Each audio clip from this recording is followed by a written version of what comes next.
iyong mga anak. Pamunahin ang dalawa naming kapatid.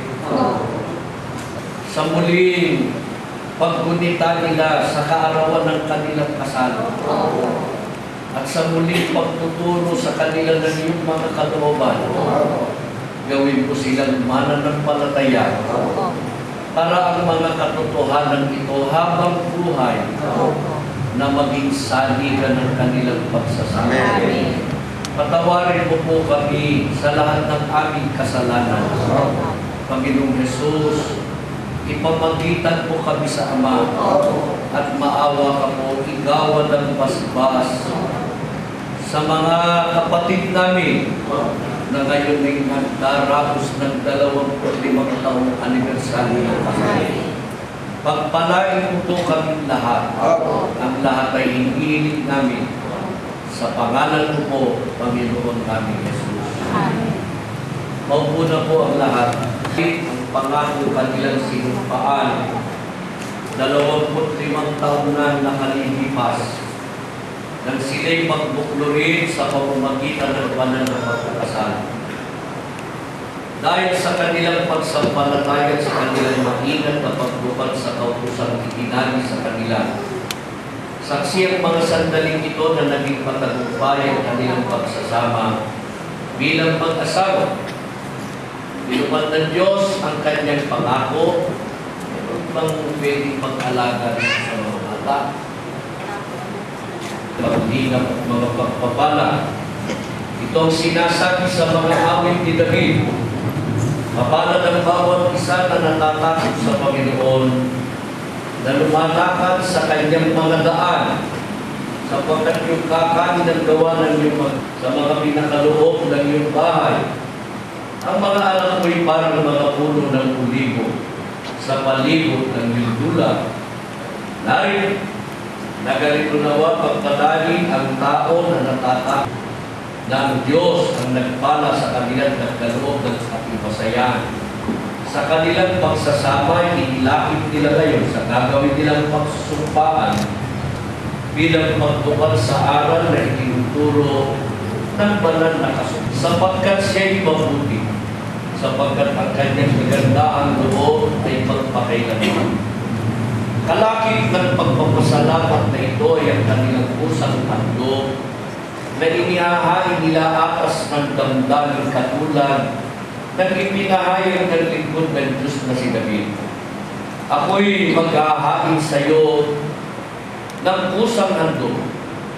Ako'y magpapasalamat sa iyong pangalan, O Panginoon, sapagkat ikaw ay mabuti. Kaya't mulayin ninyo ngayon ang kanyang mga biyaya gaya ng sinasabi ng kasulatan. Alalahanin ninyo ang kanyang kamanghamanghang mga gawa na kanyang ginawa, ang kanyang mga kababalaghan at ang mga kahatulan ng kanyang bibig. Mapayapang nakatawid kayo sa maraming pagsubok at naligtas sa panganib at kahirapan sa mundo ito.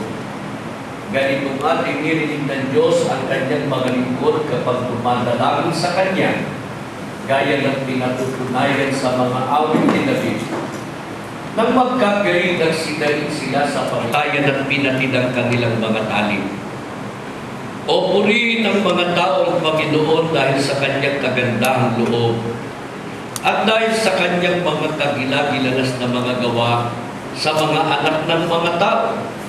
Makatwiran lamang na isama ninyo sa pagkakataon ito ang inyong mga anak, sapagkat nasusulat ang kagandahang loob. Dito nananagot ang ama ng sambahayan na patuloy na kandilihin at patnukutan ng kanyang mga anak, sapagkat ayon kay Apostol Pablo, kung ang sino man ay hindi nagkakandili sa mga sariling kanya, lalo na sa kanyang sariling sambahayan, ay tumanggi siya sa pananampalataya at lalong masama kaysa hindi sumasampalataya. Malinis, magpakasipag sa bahay, magagandang loob, pasakot sa kanyang asawa upang huwag napastanganin ang salita ng Diyos.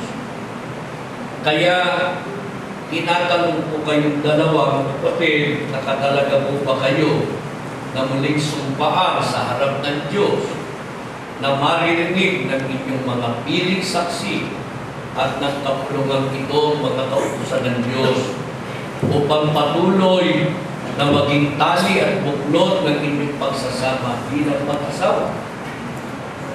Nakahanda ba kayo na muling pagtibayin ang pangakong inyong sinumpaan na patuloy ninyong gagampanan ang inyong mga tungkulin sa isa't isa at sa inyong sambahayan? Tumayo po kayong dalawa at buhay kayong kasama nila sa buong pagtitiwala at paggiling at walang sawa niyo siyang dadamayan at mamahalin hanggang sa kayo'y mapaghiwalayin ng kamatayan. Ibabago ninyo inyong kamay. Kaya naman po, kapatid na Bigilda.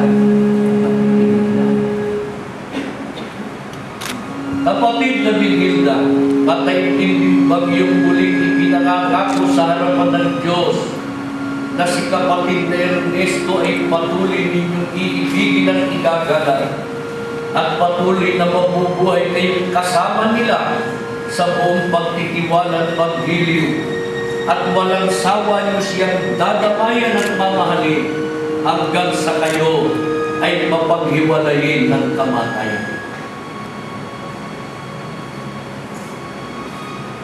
Sapagkat layo ninyo na muling pagtibay ng inyong pagsasama bilang tunay na mag-asawa'y mangangako kayong muli sa harap ng Diyos.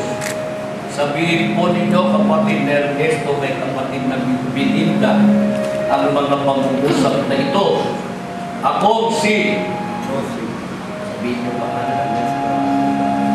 ay muling nangangako at nakikipagtipan sa iyo sa harapan ng Diyos at ng ating mga saksi na sa iyo ako'y mamamalaging mapagmahal at matapat na asawa sa kasaganaan at sa karukaan, sa katuwaan at sa kalungkutan, sa kalusugan at sa karamdaman, hanggang sa papaghiwalay tayo ng kamatayan.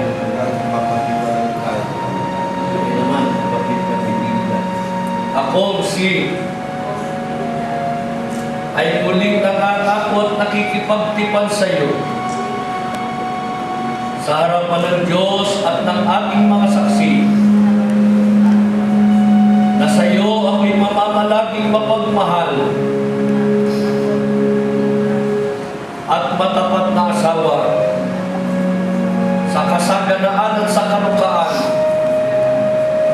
sa katuwaan at sa kalungkutan, sa kalusugan at sa karamdaman, hanggang sa papaghiwalay tayo ng kamatayan.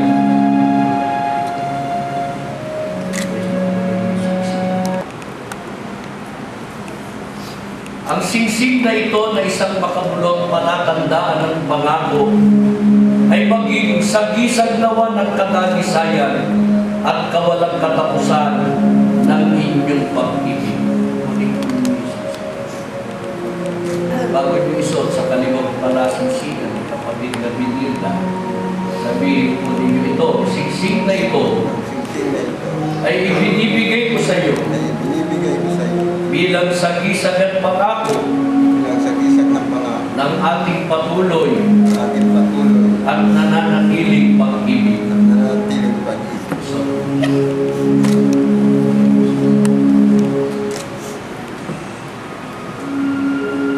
Ang pangako ay maging sagisag nawa ng kadalisayan at kawalang katapusan ng inyong pag-ibig. Bago nyo isuot sa kaliwang palasingsingan, sabihin po ninyo ito, ang singsing na ito ay ibinibigay ko rin sa iyo bilang sagisag at pangako ng ating patuloy at nananatiling pag-ibig.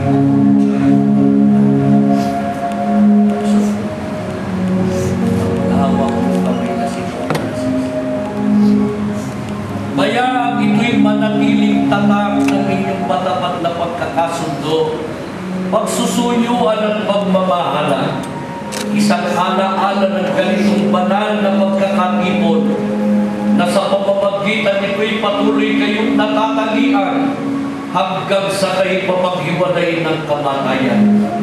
Naway patuloy ninyong igalang at sundin ang batas ng Panginoon na ang pinapagsama nga ng Diyos ay huwag mapaghiwalay ng tao. Doon po kayong mag-asama. Tumayo tayong lahat at tayo'y mananalangin. Panginoon naming Diyos, muli 25 taon na nakalilipas. Ipangako nila sa iyo na patuloy nilang susundin ang mga aral na itinali mo na sa kanila noon mula nang sila'y magsama bilang mag-asawa. Narinig mo ang paggunita nila sa mga pangako, mga salitang iningatan nila sa maraming taon. Ngayon ay muling sinasariwa sa iyong banal na harapan, sa mga piling saksi, at sa lahat ng nagkakatipon ngayon. Basbasan mo pa rin ang pagsasama ng mag-asawa. Gaya ng iyong panukala, magsama sila habang buhay. Kung sakasakali dumating ang oras ng kamatayan, natupad nila ang kanilang pangako sa isa't isa, natupad din nila ang pangako nila sa iyo. Nakita mo kung paano nila isinaguyod ang kanilang mga anak, pinalaki nilang sumasampalataya. Gayon din ang itinuro nila sa kanilang mga manugang at patuloy nilang itinuturo sa kanilang mga apo. Ama, hinihiling namin sa iyo, pagpalain mo po ang pag-asawa sa patuloy pang mga taon ng kanilang panibagong pagsasama. Ikaw pa rin ang papatnubay at gagabay sa kanila. Huwag mo pa rin po silang pababayaan. Panginoon namin Jesus, igawan po sa mga kapatid namin ito ang iyong napakahalagang basbas. Ipapalagi mo sa kanilang tahanan ang iyong kapangyarihan. Ama, pagpalain mo po pati ng kanilang mga anak, mga manugang at mga apo, maging huwaran nila ang kanilang mga magulang sa mataimtim at matapat na pagsasama. Patawarin mo po kami sa aming pagkakasala. Ang lahat ay hinihiling namin, Ama, sa pangalan ng Panginoon Yesus na aming tagapagligtas.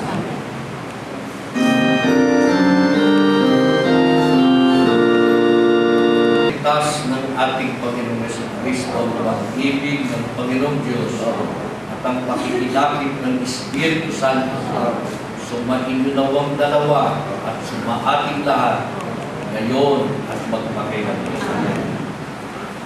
Sige po, at kayo ay tayo. O gusto ba ninyong sariwain din nila pati yung paggaling? Ay, it is the bride. Extraordinary.